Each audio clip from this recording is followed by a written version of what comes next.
के अंदर इलेक्शंस जो है उनको हम डेमोक्रेटिक इलेक्शंस कैसे बोल सकते हैं, मतलब जो इलेक्शंस हैं वो फ्री एंड फेयर हैं या नहीं है। फ्री एंड फेयर वर्ड सुना है ना, मतलब कि ना तो किसी तरह का कोई प्रेशर है किसी के ऊपर वोट डालने का, आपसे रिक्वेस्ट की जाती है कि आप वोट डालिए, आपसे उम्मीद की जाती है कि आप वोट डालिए और सबको बोला जाता है कि आपको वोट डालना चाहिए। बट अगर आप नहीं डालते हैं तो क्या आपको कोई प्रेशर कर सकता है? नहीं, आपकी अपनी चॉइस है। फिर दूसरी चॉइस क्या होती है कि आपको वोट डालने जाना है, लेकिन क्या आपको कोई प्रेशराइज कर सकता है कि किसको वोट देना है? नहीं, आपकी अपनी चॉइस है ना, आपकी अपनी विल है, आपकी अपनी चॉइस है, आपका अपना विवेक, जिसको वोट डालने को बोले उसको आप वोट दें, ठीक है। अक्सर लोग क्या करते हैं, अपनी कास्ट, अपने रिलीजन उसको वोट करते हैं, है ना। जो कोई व्यक्ति हमें लगता है कि हमारी कास्ट से है या हमारे रिलीजन से है या जिसके साथ हम किसी तरह का कनेक्शन फील करते हैं, डेवलपमेंट को देख के नहीं, बाकी चीजों को देख के अक्सर लोग उसको वोट देते हैं, जो कि अच्छा मीडियम नहीं है इलेक्शन का। वोटिंग किसको देनी चाहिए, किसको वोट देना चाहिए? जो व्यक्ति हमारे सोसाइटी को डेवलप करने में हेल्प कर सके। हमें लीडर क्यों चाहिए अपना, क्यों चाहिए? हम एक व्यक्ति जो सांसद या एमएलए चुनते हैं, एमपी एमएलए चुनते हैं, तो क्यों चुनते हैं मैडम, किस लिए? हाँ बेटा बोल, क्या क्या रीजन होता है? To make laws for us, yes, and to represent us, very good. और बेटा सबसे इंपॉर्टेंट है डेवलपमेंट। अगर आपके एरिया का डेवलपमेंट नहीं होगा, है ना, तो आप क्या बोलेंगे कि हमारे नेता ने वोट तो ले लिया था, सड़क नहीं बनवाई, बोलते हैं ऐसा। तो हमारे लिए सबसे इंपॉर्टेंट क्या बात होती है? देखो, देश के अंदर क्या हो रहा है वो इंपॉर्टेंट है, स्टेट के अंदर क्या हो रहा है वो भी इंपॉर्टेंट है, बट आप अगर अपनी बात करें तो सबसे पहले आपके लिए क्या इंपॉर्टेंट है? आपकी गली साफ है या नहीं है, आपके एरिया में रोड है या नहीं है, हाँ या ना, है ऐसा। तो हमें एक ऐसा रिप्रेजेंटेटिव चाहिए होता है जो हमारी जो प्रॉब्लम्स हैं उसको आगे बता सके, हमारे लिए जो डेवलपमेंट काम है वो कराने की कोशिश कर सके। बात समझ आ रही है? बट हम इन चीजों को छोड़ के, जो हमारा प्राइम फोकस होना चाहिए उसको छोड़ के लोग अक्सर किसको वोट देते हैं? जो लगता है कि ये हमारी बिरादरी का है, हमारी कास्ट का है ना, तो अपना कुछ काम होगा, पर्सनल काम फेवर होगा, वो हम इससे निकलवा लेंगे। बट ओवरऑल डेवलपमेंट के बारे में इंसान नहीं सोचता, जो कि बहुत गलत थिंकिंग है, ठीक है। चलिए खैर, हम लोग, हमारा टॉपिक है बेटा आज का what makes elections in India democratic. कि हम लोग अक्सर ये खबर सुनते हैं, न्यूज़पेपर में सुनते हैं, पढ़ते हैं, टीवी पर देखते हैं कि जो इलेक्शंस हैं क्या, कि कहीं पे किसी इलेक्शन के अंदर लोगों ने बूथ कैप्चरिंग कर ली, कहीं पे फर्जीवाड़े की खबर आती है। अभी इलेक्शन जो भी होते हैं हर बार क्या खबर आती है? ईवीएम के साथ छेड़छाड़ की गई है, आती है खबर, ईवीएम के साथ छेड़छाड़ करने की खबर भी आती है। तो क्या लगता है आपको, ये सब खबरें सच है या झूठ है? इसमें से कुछ सच होती है, कुछ झूठ होती है। देखिए, कोई भी पार्टी हारना नहीं चाहती, सीधी सी बात है, चाहे वो रूलिंग पार्टी हो चाहे वो अपोजिशन पार्टी हो, वो सबको किस में आना है? पावर में आना है, सबको गवर्नमेंट बनानी है। तो जो भी पार्टी हारती है उसके पास कोई ना कोई एक्सक्यूज होता है बोलने के लिए कि हम किस वजह से हारे हैं। तो कई बार वो ये बोल देते हैं कि दूसरी जो पार्टी है उसने क्या की है? चीटिंग की है, और कई बार ऐसा होता भी है। लेकिन क्या वो इतने बड़े स्केल पे होना पॉसिबल है कि उससे पूरे देश के अंदर जो रिजल्ट है वो चेंज हो जाए? जहां तक है ऐसा नहीं हो सकता। उसके पीछे क्या वजह, इस पर हम बात करेंगे आगे। हाँ, ये जरूरी है कि इलेक्शंस के अंदर धोखाधड़ी, फर्जीवाड़ा, ये सब होता है, बूथ कैप्चरिंग भी होती है, जाली वोट भी पड़ते हैं, है ना, ये सब होता है, नो डाउट। लेकिन एक दो एरियाज में, बूथ पे, या फिर किसी विधानसभा क्षेत्र में, लोकसभा क्षेत्र में ऐसा हो जाता है एक एरिया में, बट पूरे देश में या पूरे स्टेट में ऐसा होना पॉसिबल नहीं है। इसलिए क्या हम इस चीज को देखते हुए कि इसमें घपलेबाजी होती है, घोटाले होते हैं, झूठा कुछ होता है, या फिर बूथ कैप्चरिंग होती है, तो क्या इस सब को देखते हुए हम डेमोक्रेसी को छोड़ सकते हैं? नहीं छोड़ सकते, है ना, क्योंकि जो ओवरऑल अगर हम देखें पूरे देश के अंदर मेजॉरिटी ऑफ द केसेस में, तो 95% या 90% केसेस में क्या होता है? जेन्युइन जो वोटिंग होती है वही होती है, ठीक है। चलिए, तो आगे हम देखते हैं। सबसे पहले हम कुछ खबरें सकती है जैसे कि या तो लोगों का जो नेम है लिस्ट में आ जाता है, कई बार ऐसा होता है कि जो बच्चे छोटे होते हैं 18 साल से उनका नाम भी लिस्ट में आ जाता है वोटिंग के लिए, लोग उसको नाम डाल देते हैं जो कि गलत है। या फिर जिन लोगों का नाम होना चाहिए था उनका नाम लिस्ट से निकाल देते हैं, है ना, ऐसा कि बिल्कुल फैक्ट ऐसा होता है। दूसरा, जो गवर्नमेंट पर फैसिलिटीज होती है उनको वो यूज करते हैं कौन, जो रूलिंग पार्टी होती है। गवर्नमेंट फैसिलिटी मतलब मान लीजिए किसी नेता को सरकार से गाड़ी मिली हुई है ना, उनकी यूज के लिए गाड़ी दी लेके जाएंगे, तो वो उसको यूज कर रहे हैं इलेक्शन कैंपेन में, जो कि इलीगल है। तो मैंने तो आपको बात की इस बारे में कि कोई भी गवर्नमेंट फैसिलिटीज, कोई भी गवर्नमेंट बिल्डिंग है, कोई भी ऐसी जगह जो कि गवर्नमेंट रिलेटेड है, तो कोई भी पॉलिटिकल पार्टी उसका यूज नहीं कर सकती इलेक्शन कैंपेन के लिए, ठीक है। आगे है कि जो भी रिच कैंडिडेट होते हैं, रिच कैंडिडेट मतलब जो लोग ऐसे कैंडिडेट्स हैं जो बहुत रिच हैं, पैसे वाले हैं, वो अपने पैसे का यूज करते हैं लोगों को ब्राइब करने में, है ना, वोटर्स को ब्राइब करने में उनको वो लालच देते हैं। या फिर जो पॉलिटिकल पार्टीज हैं वो बहुत ज्यादा एक्सपेंड करती हैं। कल हमने डिस्कस किया था कि एक लोकसभा इलेक्शन के लिए एक कॉन्स्टिट्यूएंसी की लिमिट कितनी है पैसा खर्च करने की, एक कैंडिडेट की 25 लाख लोग पैसे की बात हो रही है, और जनरल इलेक्शन में कितनी है 10 लाख। कल तो ये बात हमने डिस्कस की थी। बट क्या आपको लगता है कि ये लोग कितने पैसे खर्च करते होंगे? नहीं, ये कई करोड़ रुपए खर्च करते हैं, ठीक है, जो कि इलीगल है लेकिन होता है, ठीक है। चलिए आगे है कि वोटर्स को इंटिमिडेट करना या फिर इलेक्शन को रिग कर देना, मतलब लोगों को डरा देना, धमका देना कि अगर हमें वोट नहीं है तो देख लेना क्या होगा। बहुत सारे आपने सुना होगा नेताओं को बोलते हैं कि तो बाहुबली नेता है, बोलते हैं, सुना होगा आप लोगों ने। बाहुबली मूवी की बात नहीं हो रही है, बाहुबली का मतलब होता है पावरफुल, है ना, जिसका एरिया पे कंट्रोल होता है, होल्ड होता है। तो वो लोगों को कई बार धमकी दे देते हैं कि अगर हमें वोट नहीं दिया और हम नहीं जीते तो इस बार हम तुम्हारा क्या हाल करेंगे। ये फैक्ट बता रहा हूं ना, स्पेशली जो बहुत ज्यादा बैकवर्ड रीजन है, बिहार, झारखंड जैसे ही यूपी, कुछ जो ईस्टर्न यूपी है, वहां पे ऐसा बहुत होता है और थोड़ा कम हो गया है, पहले बहुत होता था। तो लोग सिर्फ उनको वोट देना चाहते नहीं थे, लेकिन डर से कि अगर ये व्यक्ति हार गया तो हम लोगों को पता नहीं क्या करेगा, उस डर में आकर लोग उनको वोट दिया करते थे, जो कि एक डेमोक्रेसी का पार्ट नहीं कहा जाएगा, ठीक है। इसके अलावा कई बार क्या होता है, जो इलेक्शन ऑफिशियल्स हैं, मान लीजिए इलेक्शन के लिए जो ऑफिशियल्स आए हैं, जो कि सरकार ने भेजे है ना, जो गवर्नमेंट जो इलेक्शन कमीशन उनको अपॉइंट करता है, जो वोटिंग कराने नॉर्मली 4 लोग आए वोटिंग कराने के लिए, उन 4 को ही पकड़ लिया कि अब तो हमारे वोट डलवाओ वरना गए आप लोग। तो क्या करेंगे अपनी जान बचाने के लिए कि भैया डालो इसको, वोट डालना, हमें कोई दिक्कत नहीं, समझ में आ रही है बात। तो इस तरह की जो चीजें हैं ये होती हैं, पहले बहुत ज्यादा होती थी, अब बहुत कम हो गई हैं, लेकिन अभी भी इनके चांसेस हमें देखने को मिलते हैं। तो अगर हम बात करें, ये सब जो रिपोर्ट्स हैं हमें देखने को मिलती है, ये कई बार सच भी होती है, तो हमें ये सुन के बहुत ज्यादा दुख भी होता है कि ऐसा कुछ हो रहा है डेमोक्रेसी के अंदर, क्योंकि ये डेमोक्रेसी नहीं कही जा सकती। लेकिन इसकी वजह से क्या जो पर्पस है इलेक्शंस का वो डिफरेंट होता है। इन सब रिपोर्ट्स की वजह से, इन सब घटनाओं की वजह से जो इलेक्शन कराने के पीछे मोटिव है, क्या वो खत्म हो जाता है? नहीं, बिकॉज 1-2 जगह ऐसी खबर छपने से, 1-2% ऐसे केस होने से जो मेजॉरिटी ऑफ द केसेस है उसको आप डिनाई नहीं कर सकते हैं। क्लियर?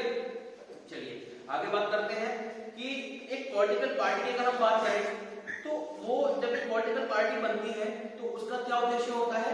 लोगों का सपोर्ट जीतना, है ना। पॉलिटिकल पार्टी क्या करती है? लोगों को इन्फ्लुएंस करती है अपने डेवलपमेंट के वादे बता के कि हम ये काम करेंगे, ऐसे काम करेंगे। उसके बेसिस पे लोग अपने एक ओपिनियन बनाते हैं और उस ओपिनियन के बेसिस पे लोग अपने जो वोट है वो कास्ट करते हैं। वो वोट कास्ट करने के बाद लोग एमपी एमएलए बनते हैं। जिस पार्टी को सबसे ज्यादा वोट्स मिलते हैं, सबसे ज्यादा इसके एमएलए एमपी होते हैं, उनकी गवर्नमेंट में आने के चांसेस बढ़ जाते हैं। क्लियर? चलिए आगे हम बात करते हैं कि बहुत सारे जो एस्पेक्ट्स हैं इस चीजों को लेके कि जो पावर है ये सिर्फ पॉपुलर सपोर्ट से नहीं आती, बहुत सारी चीजें इसमें होती हैं। सबसे पहले हम बात करते हैं इंडिपेंडेंट इलेक्शन कमीशन के बारे में। इलेक्शन कमीशन क्या है जानते हैं आप लोग? ईसी, आप लोगों ने कई बार देखा होगा, ईसी अखबार में छपता है कि ईसी ने दिया निर्देश इस दिन तक होगी चुनाव प्रचार, ऐसे खबर आती है। ईसी का मतलब क्या है? इलेक्शन कमीशन, ठीक है। इलेक्शन कमीशन क्या है पता है आप लोगों को? जो इलेक्शन कंडक्ट कराने वाली बॉडी है इंडिया के अंदर, बेसिकली इसका पूरा नाम है election commission of India. Election commission of India जो है ये एक इंडिपेंडेंट बॉडी है। अब इस इंडिपेंडेंट से क्या मतलब है, किसे बोलते हैं इंडिपेंडेंट? स्वतंत्र, मतलब इसके ऊपर किसी का कंट्रोल नहीं होता, ठीक है।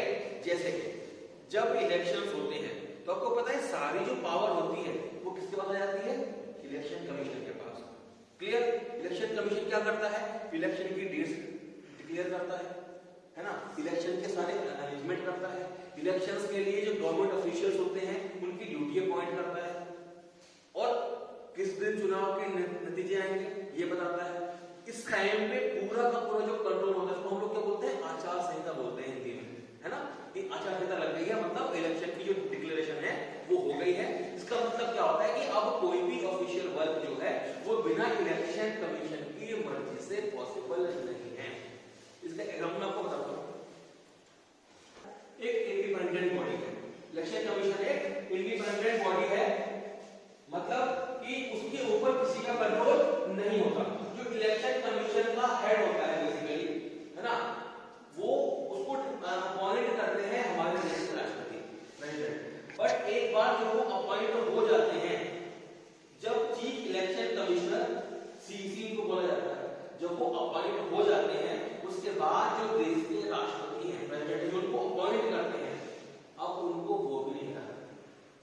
एक बार अपॉइंट हो गए और वो इंडिपेंडेंट है पूरी तरह से, मतलब उनको हटाना उतना ही मुश्किल है जितना एक सुप्रीम कोर्ट के जज को हटाना होता है। पता है बहुत मुश्किल काम होता है जज को हटाना, बिकॉज पूरी तरह से इंडिपेंडेंट होता है, उनके ऊपर गवर्नमेंट कंट्रोल नहीं चलता है, ठीक है। चलिए आगे बात करते हैं कि दुनिया के अंदर बहुत कम इलेक्शन कमीशन ऐसे हैं जिनके पास इतनी ज्यादा पावर होती है, बिकॉज इंडिया के अंदर डेमोक्रेसी बहुत ज्यादा सीरियसली फॉलो की जाती है। इन रिगार्ड में देखा जाए तो यहाँ पे रूल्स एंड जो रेगुलेशंस हैं बेसिकली इलेक्शन कमीशन के अंदर बहुत स्ट्रिक्टली फॉलो होते हैं और बहुत अच्छे से इलेक्शन जो लोग हमारे यहाँ पे कंडक्ट कराया जाता है। चलिए आगे है कि इलेक्शन कमीशन क्या क्या काम कर रहा है इंडिया के, इसके बारे में बात कर लेते हैं। सबसे पहले कि इलेक्शन कमीशन हर एक चीज को बताता है कि इलेक्शन कब होने हैं, इलेक्शन की डेट से लेके इलेक्शन के कंडक्ट कराने तक ऑफिशियल्स की जो भी कराएंगे उनकी जो ड्यूटी होती है उससे लेके और फाइनल जो डे काउंटिंग है तब से लेके रिजल्ट का डिक्लेयर करने तक सारा काम कौन करता है? इलेक्शन कमीशन करता है, ठीक है। आगे ये एक कोड ऑफ कंडक्ट जो है ये उसको लागू कर देता है कि क्या कर सकते हैं और क्या नहीं कर सकते हैं। ये पूरे जो रूल्स होते हैं उससे लेके इलेक्शन के टाइम पे ये कौन साइड करता है? Election commission. इवन आपके देश का प्राइम मिनिस्टर भी रूल को ब्रेक नहीं कर सकता। पता है आई थिंक पिछले इलेक्शन के अंदर मोदी जी के ऊपर कोड ऑफ कंडक्ट तोड़ने को कुछ बोला था, आरोप लगा था, शायद मुझे कंफर्म याद नहीं आ रहा है, और शायद ऐसा कुछ हुआ था कि मोदी जी ने किसी रैली के अंदर ये कुछ ऐसा किया था तो उनको फिर इलेक्शन कमीशन ने बोला था कि आपने रूल ब्रेक किया इलेक्शन कमीशन का, जो कि कोई नहीं कर सकता, इवन देश का प्रधानमंत्री भी ब्रेक नहीं कर सकता, ठीक है। चलिए आगे है कि ये जो इलेक्शन के टाइम पे इलेक्शन कमीशन के पास सारा का सारा जो रूल्स है वो होता है। इसके अलावा गवर्नमेंट को कुछ गाइडलाइंस फॉलो करनी होती है और यहाँ पे गवर्नमेंट क्या कर सकती है और क्या नहीं कर सकती ये कौन बताता है? Election commission. जैसे मैंने आपको बताया था कि जब एक बार इलेक्शन डेट डिक्लेयर हो जाती है उसके बाद कोई भी गवर्नमेंट का कोई भी व्यक्ति जो मंत्री है वो कोई बहुत बड़े मेजर प्लान्स की घोषणा नहीं कर सकता। तो बताया था मैंने आपको, बिकॉज उसको क्या माना जाएगा? ब्राइब माना जाएगा, है ना। क्या माना जाएगा? ब्राइब, कि आप जनता को ललचाने की कोशिश कर रहे हैं, ठीक है, जो कि इलीगल है। आगे कि जब इलेक्शन ड्यूटी लगती है तो जो गवर्नमेंट ऑफिसर्स होते हैं जैसे कि टीचर्स, पता होगा आपको ड्यूटी लगती है, बैंक ऑफिशियल्स वगैरह, इनको क्या ड्यूटी मिलती है? या फिर इलेक्शन कंडक्ट कराने की। तो वो लोग वैसे तो होते हैं गवर्नमेंट के एम्प्लॉय, बट उस टाइम पे वो गवर्नमेंट के एम्प्लॉय नहीं होते, इलेक्शन कमीशन के लिए काम कर रहे होते हैं। उनको जो ड्यूटी का पैसा मिलता है वो कहां से मिलता है? इलेक्शन कमीशन से मिलता है। क्लियर? समझ में आ रही है बात? चलिए, मतलब भले से वो गवर्नमेंट एम्प्लॉय है बट उस समय पे वो गवर्नमेंट की बात नहीं सुनेगा, चाहे उसकी ओपिनियन पॉलिटिकल पार्टी से मैच होती है नहीं होती, तो गवर्नमेंट की बात नहीं सुनता, उसको उसकी बात सुननी है इलेक्शन कमीशन की, जब इलेक्शन होता है, ठीक है। चलिए अगर हम बात करें पिछले अगर कुछ रिकॉर्ड है देखिए पिछले 20-25 साल का, 15-20 साल का, तो जो इलेक्शन कमीशन है इसने अपनी पावर को और ज्यादा एक्सपेंड करना शुरू कर दिया है, ठीक है। बहुत कॉमन हमें देखने को मिल सकता है कि गवर्नमेंट की जो भी प्रॉब्लम्स है, जो भी वो कुछ गलत करने की कोशिश करते हैं, गवर्नमेंट उस एडमिनिस्ट्रेशन लैब को बताता है कि आपने ये गलती की है, इसको ऐसा नहीं करना था, ठीक है। आगे ये इलेक्शन ऑफिशियल्स होते हैं, उनकी जो भी अपनी ओपिनियन है उसको साइड में रख के कि आप इलेक्शन कराने गए हैं, भले ही आप किसी पार्टी को फेवर करते हैं, बट आप वहां पे वोटर्स को इन्फ्लुएंस नहीं कर सकते कि वो उस पार्टी को वोट दें।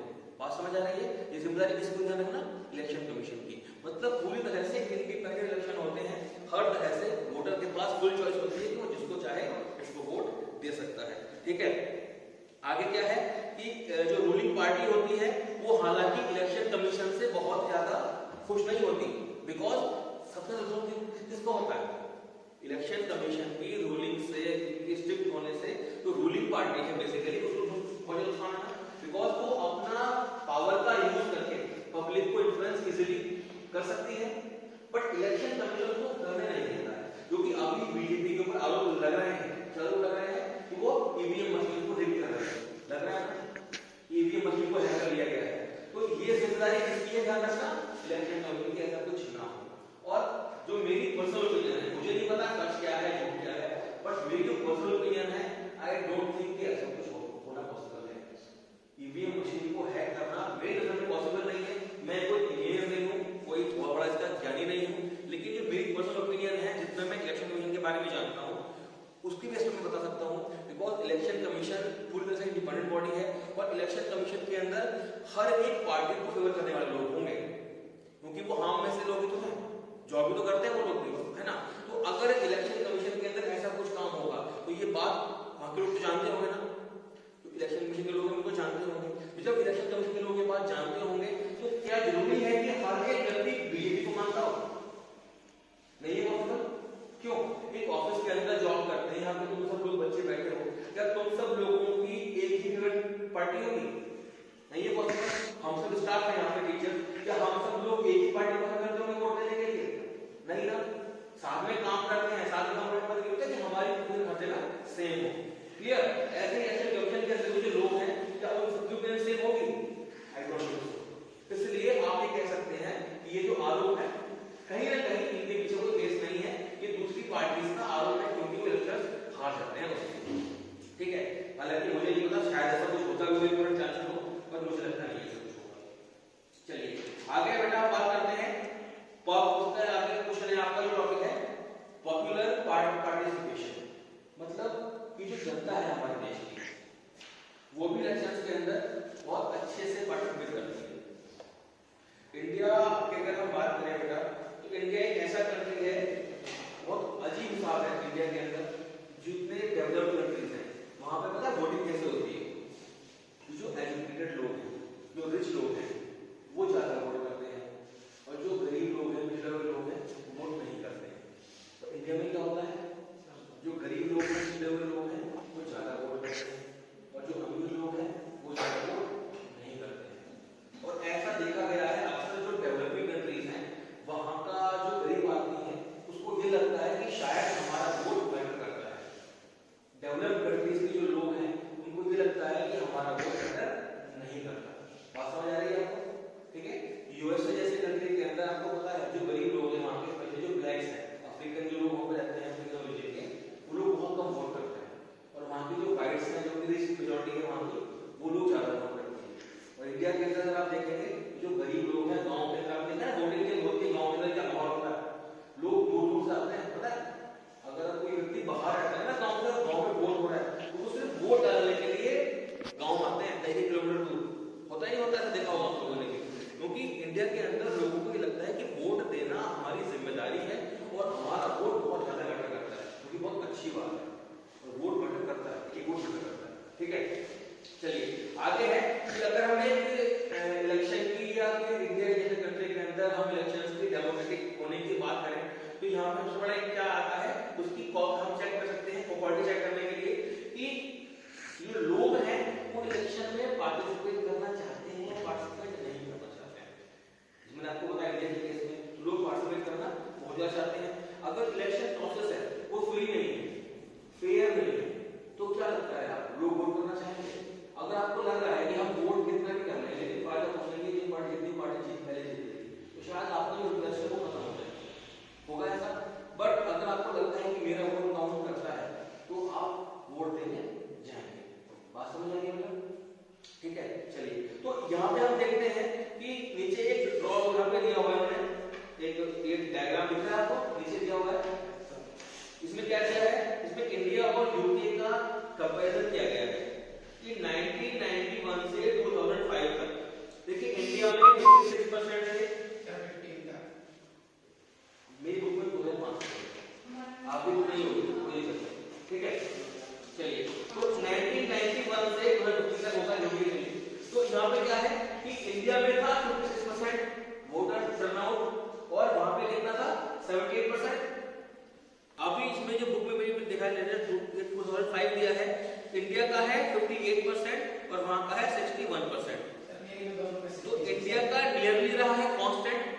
60 के लगभग ही, और उनका बहुत ज्यादा कम हो चुका है। ठीक है, समझ आ रहा है आपको बेटा? मतलब कि वहां पे जो लोगों का इंटरेस्ट इलेक्शन में वो कम होता जा रहा है, और इधर ऐसे गलती करते या तो इंटरेस्ट बढ़ रहा है या लगभग कांस्टेंट तो है। ठीक है, चलिए आगे है कि जो लोगों का पार्टिसिपेशन होता है यहाँ पे वोटर जो